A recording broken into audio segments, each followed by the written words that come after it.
Nepal, they have 33% women in parliament. We have 16 in Czech Republic.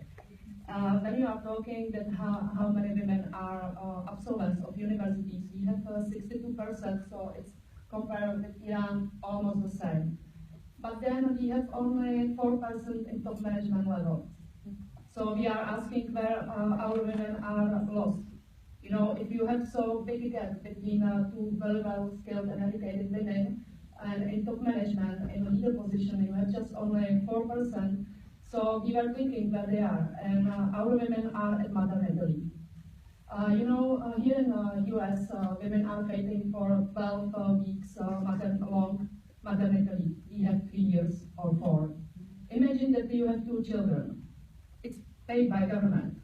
You have something like salary, but you couldn't pay with salary your flat, for example. So if you are a sole mother, you are in the risk of poverty. But you can be outside of labor market for 3-4 years with 2 children, 6 or 8. With 3 children, it's happening still in Czech Republic. You have 12.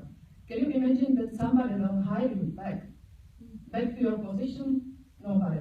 So just to think how long mother has to be at home with children, because we are trapped there. And it did change 20 years ago when our system changed from communist system to democratic, because we believe that now women, because before it worked that all of us, all women, has to go back to work after 6 months, and it was pushed by our system. So we said, okay, it will be nice that they can take care of children, so let's give them time, because we believe that it's the best time which children can spend with their mothers.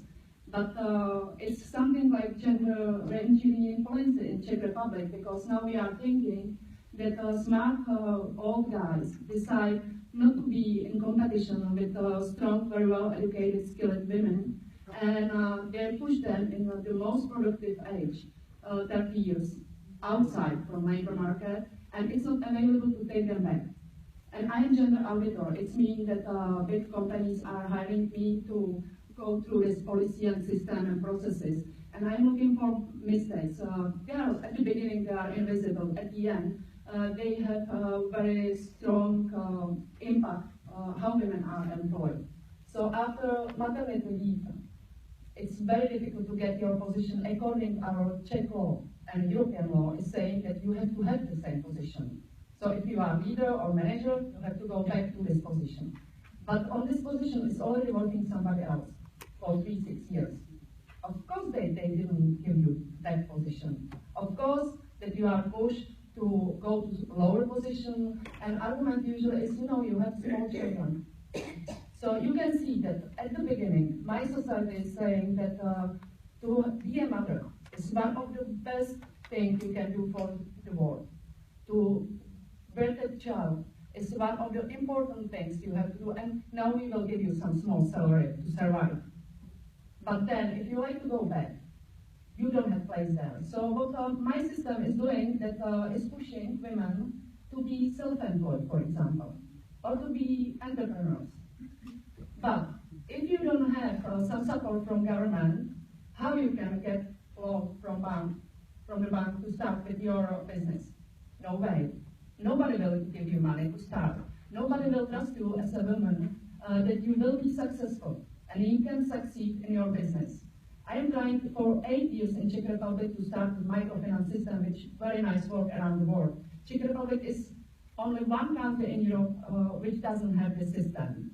And when I organized some international conference and brought role models and brought great examples from Latin America, Africa, and Asia, and I told them, look, if you like to push women out from official labor market, and you like to create with them that they will create some business to be self-employed, and you don't care about them anymore because they will fix everything, pay taxes, and so on. So it's good to give them some support, some mentoring, some education, some training, some money, how around the world is normally happening. And they told me, well, you know, it was my moderator. I paid him to be my moderator there. And he told me, well, Petra, you know, if you like to be successful with your dreams, just be married with a rich man, he will pay it.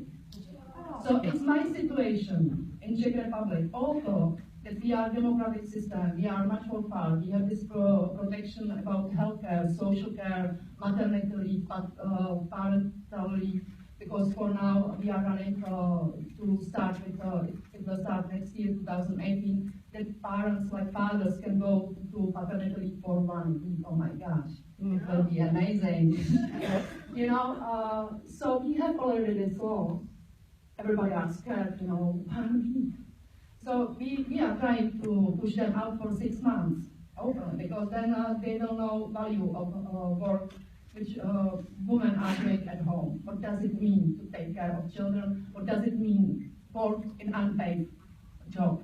Because this is what it means to be at the maternity leave. Sweden, they have it. We don't. We have 1 week. They have 6 months. So it's our dream. And back to question. Because I'm doing audits in the big companies, I can see that international companies who are based in US very often behave nicer in my country in Europe. They don't behave probably nice.